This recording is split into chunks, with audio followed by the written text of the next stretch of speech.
Hi, this is Lisa and I'm doing a what I eat in a day video. I will be showing you what I eat throughout the day as somebody who is fat and actively trying to lose weight. I tend to eat between 1,500 and 1,600 calories per day on light exercise days. This means that the primary cardio I'm doing is just some light walking, some light strength training, so it's usually like crunches and dumbbells, and this is opposed to the heavy intensity workout days where I'm going to the gym and actually like lifting weights. So I'm going to show you what my diet looks like and just how much food I'm eating, and I'm also going to be cooking in this video, so yeah, you can check it out. And I'm so sorry for all the incidental terrible ASMR, but yeah, here we go. Okay guys, I'm doing a what I eat in a day video, and I'll start with breakfast. And I have this yogurt here. It's not my favorite yogurt, but it's the one that's available at the moment. I typically prefer Skyr. This is a 5% whole milk yogurt. I chose this one specifically because it doesn't have pectin in it. I like yogurts that are just like naturally made, just, you know, basically thickened by bacteria and not pectin. It's about 160 calories per 170 grams, so I'm gonna weigh it out. This is a plain yogurt. There's no added sugars or anything to it because I like to add my own sweetener. Right now we're at 154 grams, almost to 170. And I just kind of do a rough estimate. If I go a few grams over, I don't really care. Come on, get off my spoon. But we are close. I think once I get this off, it'll get there. And yep, 170, so we're good there. Okay, so it doesn't look like much, but you have to remember this is 5% fat, so it's extremely filling. It fills you up very quickly. Next, I have some local honey I'm going to add 10 grams of, and the fact that it's local is not important. I just like to support local businesses, and so I buy this from a guy who actually lives down the street from me. I'm just going to do 10 grams, which seems like a lot of honey, but it's actually not that many calories. Okay, next I have some blueberries I'm going to add, and I like to do about 5 ounces of blueberries. I got my scale out again, and I'll be adding 5 ounces of these things. I love blueberries. They're so delicious.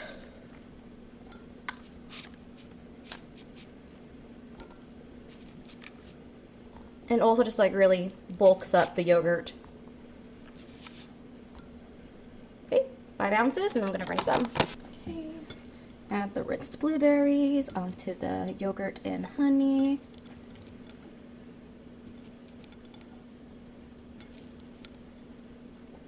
Then I'm just going to mix it in until it's all nice and blended. Okay, we got that settled. And I'm going to get my coffee prepared. So I have the coffee here, and I love this scale because it actually allows you to measure milk. So you guys like that milk reader there. Okay, so this is my favorite brand of milk. It's the 100% grass-fed Maple Hill Organic, and I am one of those people who is so picky about milk. I can absolutely taste a difference, and this one is the best tasting one of all the whole milks. The worst tasting one is an Amazon brand, 365 from Whole Foods. That stuff is inedible, and it is about 160 calories per cup. I'm just going to add half a cup, which is about 120 milliliters. Let's see if we can get that in there. Just see how it measures it. Super convenient. And almost there.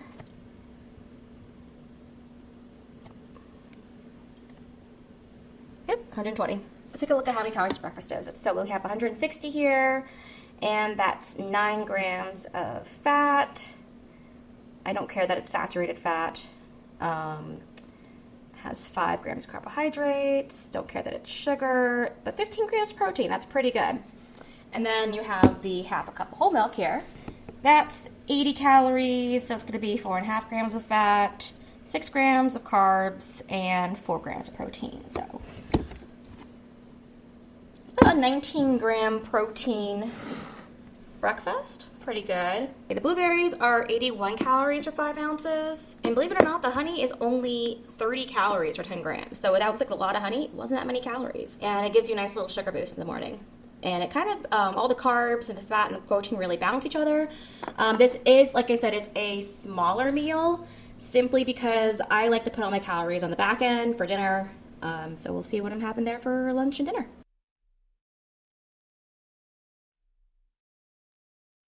Okay, so for lunch, I'm really craving a Japanese omelet, and I am not prepared to make a Japanese omelet today, so first I have to do one of the most important things, which is to create a dashi. Dashi being like a type of Japanese broth made of seaweed and fish flakes. Pour out 4 cups of water. Bring that to a boil. Keep adding water as I go. And this is way too much water for one omelet, but the point is you gotta kind of make a lot, and you can just like store it in your fridge, use it for other stuff, and make some soup with it later in the week. And 4. Okay, my 4 cups.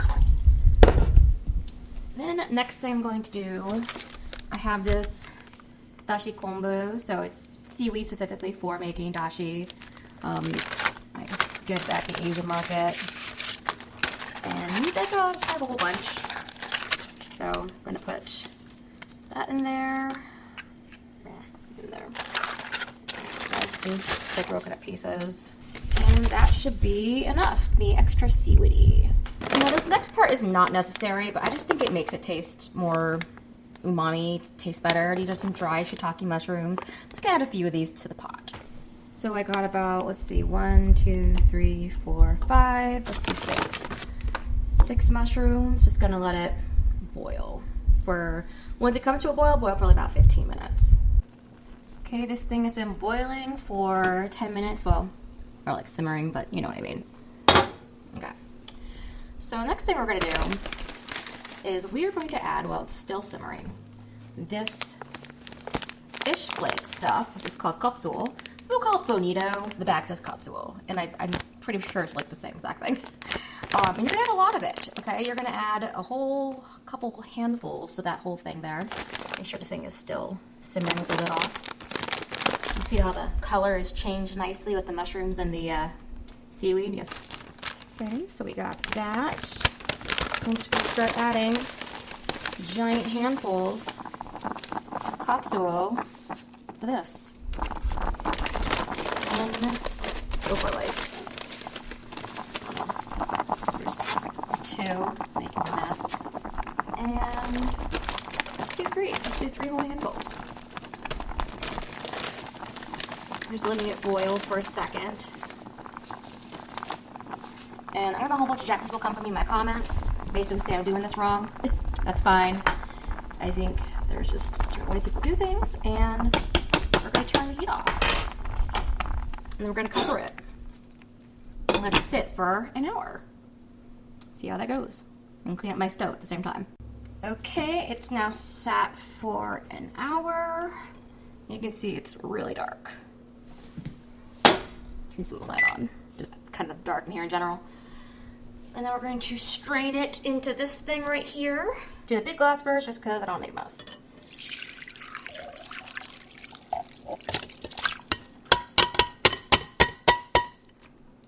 Yuck. Okay.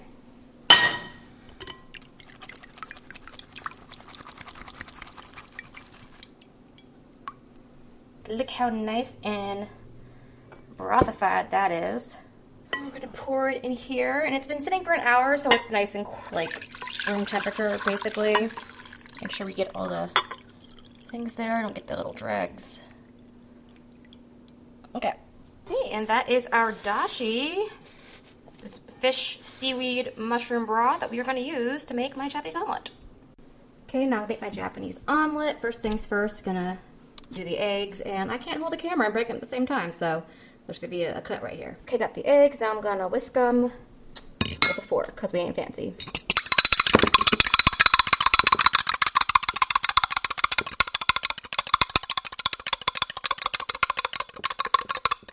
Okay, so since I have 3 eggs, that means I'm going to need about 30 milliliters of liquid, and thankfully my scale measures it, and it's about 10 milliliters per egg.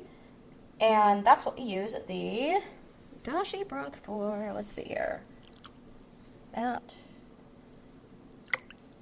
get to about 30. Just a little bit more.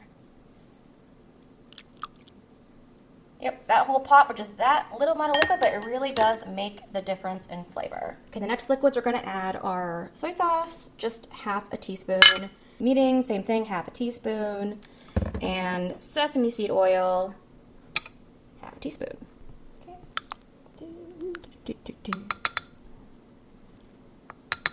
Then I have a half a teaspoon of sugar. Salt is the very last thing you're gonna add, so we're gonna add that after I'm done whisking it together. Okay, it is properly whisked. There's lots of air in there. That's how you know you are done whisking. And we're not gonna add all the salt, just a tiny little bit, because it's not, it already has some soy sauce in it. Not really needed. Okay, I have this excellent Japanese egg pan here. A lot of times people are going to cook this dish with chopsticks. I am not Japanese. I can use chopsticks to eat, but not to cook.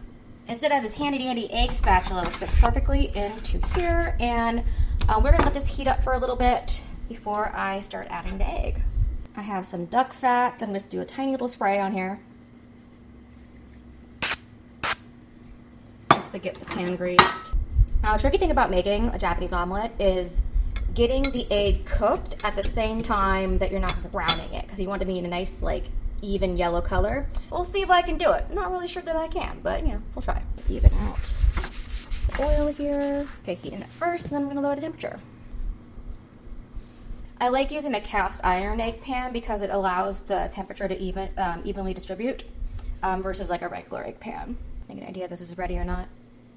Yep, it is ready. We're gonna add our first layer of egg. Just a nice thin layer to get it started.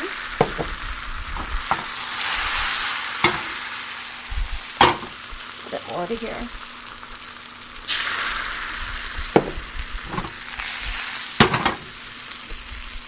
Dang, already messing this up.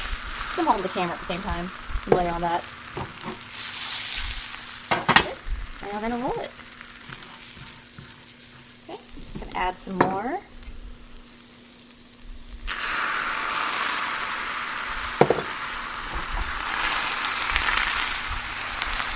Never done this one hand before. I feel like a pro after this.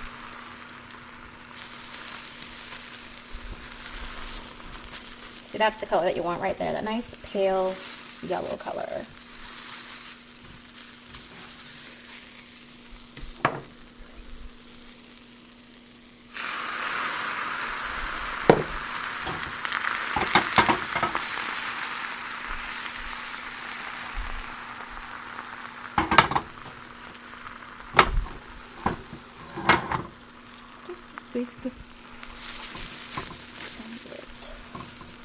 Omelette, as what you would say. This is actually called a tamagoyaki because tamago means egg and yaki means to cook.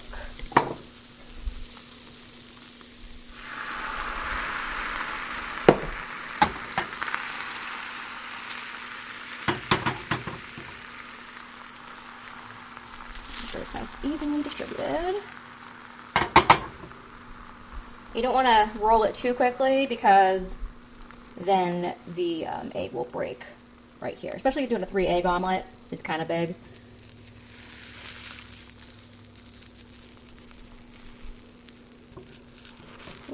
See, like that. Okay. Got a few more rolls left to go.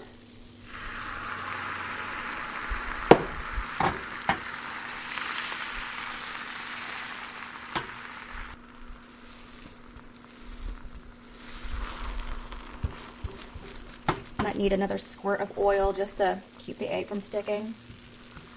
The last roll, yep, see right there? Sticky egg. Okay. Okay.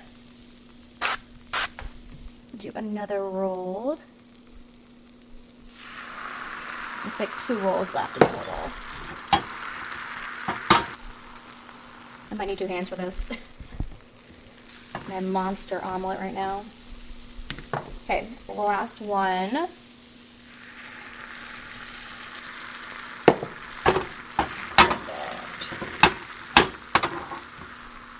Okay.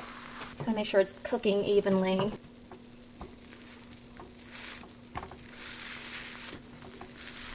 Okay, there we go. It's a little brown top, not too bad. Okay, we did it. We rolled it. And now we're gonna take it off the heat. My Japanese omelet, but there's still more to come. Okay, now I'm gonna make a little side dish for my omelet, which is cooling right now. It cooks a little bit and it cools. A lot of people eat these like next day. So my hand's wet. Like they'll put them in the fridge and they'll eat them the next day because you can have it cold. Tastes good cold or warm. And we're gonna make something with these leftover shiitake mushrooms. So I got here a teaspoon of sugar, 2 teaspoons of soy sauce, 1 little green onion, and the 6 shiitake mushrooms. Okay, they are sliced like so, and I have this chopped up here. We are also going to be using a tiny little drizzle of sesame seed oil after it's cooked, because we don't want to cook sesame seed oil on a high heat, because otherwise it oxidizes and it's bad for you, causes inflammation. Egg is a little different because egg doesn't have to cook at that high of a heat. And then we might sprinkle a few untoasted sesame seeds on here as well. Okay, I have my pan at a high heat, and we are adding a half teaspoon of beef tallow. Get that mixed in. I use primarily animal fats for cooking, the exception being sesame seed oil for flavoring and occasionally olive oil for if I'm making my own homemade salad dressings. And I use very specific artisanal olive oil that I get from local shops, because a lot of olive oils you buy in stores will have them mixed with canola oil. You won't even know it. I'm going to cook these until they're nice.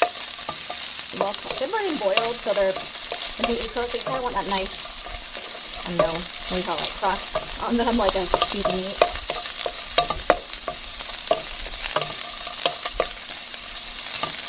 And don't worry if the oil comes out. There's so much moisture in these mushrooms that they're not going to burn. I mean, they get this little crust here, but that's basically it. That's what you want out of them. Now we're going to add the soy sauce and make sure that these are all together. Like this. And then the sugar. And mix it. Add your green onions. I'm just going to cook this for like 10 seconds and take it off the heat. I mean, sorry, heat's already off, but you know what I mean. Off the pan. Okay, I have about 1/4 of a teaspoon of sesame seed oil. Just going to drizzle a tiny little bit on it for flavoring. And then we're going to add just a pinch of sesame seeds. Okay. That's it. Okay, lastly I have 10 ounces of honeydew melon to go with my omelet and my shiitake mushrooms. Okay, after all is said and done, this entire meal, including the spindrift I have here because I love spindrift, which is 12 calories. This meal is 413 calories, which is not bad. Not bad at all. Very, very easy to lose weight on this meal. It's something that's fancy, in my personal opinion, because it took a lot of fancy work to make it. And I have this leftover dashi broth here that I can use later in soups or to make an omelet. It can last up to a week in the fridge, so I'm going to keep it put in the fridge, and I'm going to enjoy my lunch.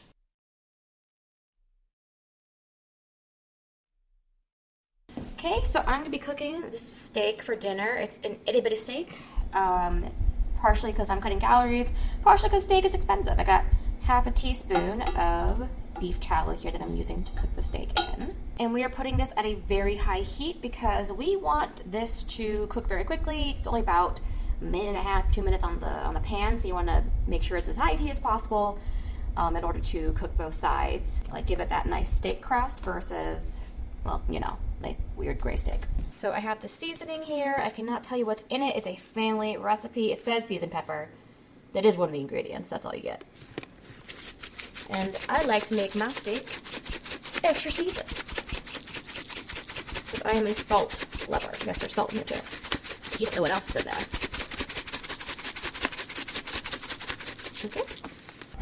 Okay, that beef tallow is spread evenly, and we're going to put the steak on for 1 minute on this side. Okay. While it's cooking, make sure to season the other side very well.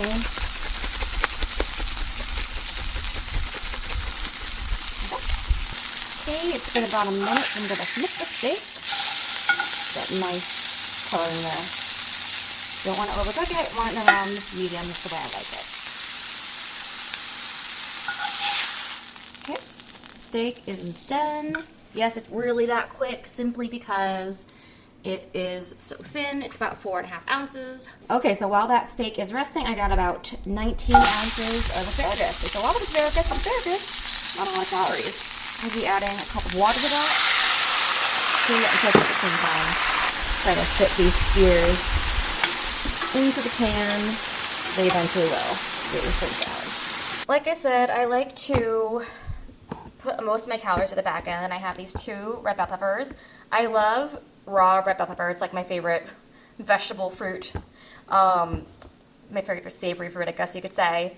And I'm going to cut these up while I'm waiting for the rest to cook. And I'm also going to be making myself some green tea because my throat is irritated today, and I want some tea to help soothe it.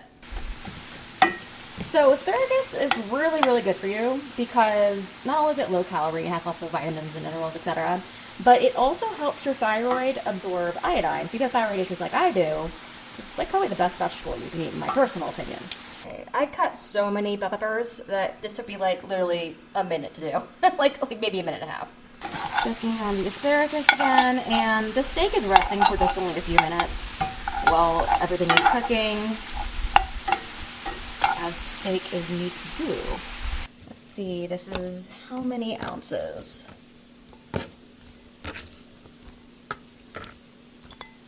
That is about 11.2 ounces. Whoops, I just touched it. I'm going to count it as 11 just because it does have water on it, and so that's probably adding the 0.2 of an ounce. Okay. All the water is now gone, so we're just going to be frying the asparagus for a little bit, season it with salt and pepper, and add some butter. Okay, everything is all done. We got the asparagus. This is the way I liked it cooked. If it looks overcooked to you, cook it less. The perfectly cooked steak. Look at that. It looks amazing. I have my red bell peppers and my raspberries for dessert. And the green tea. The green tea has 20 grams of honey and 40 milliliters of whole milk. And altogether, this meal is 701 calories. Brings my daily total up to 1,572, and I want to be between 1,500 and 1,600 on days where I'm just doing light exercise. Okay, that's it. Okay, thank you for watching. Like and subscribe if you are so inclined. I'm going to be making more of these videos in the future. I hope you enjoyed it. Bye.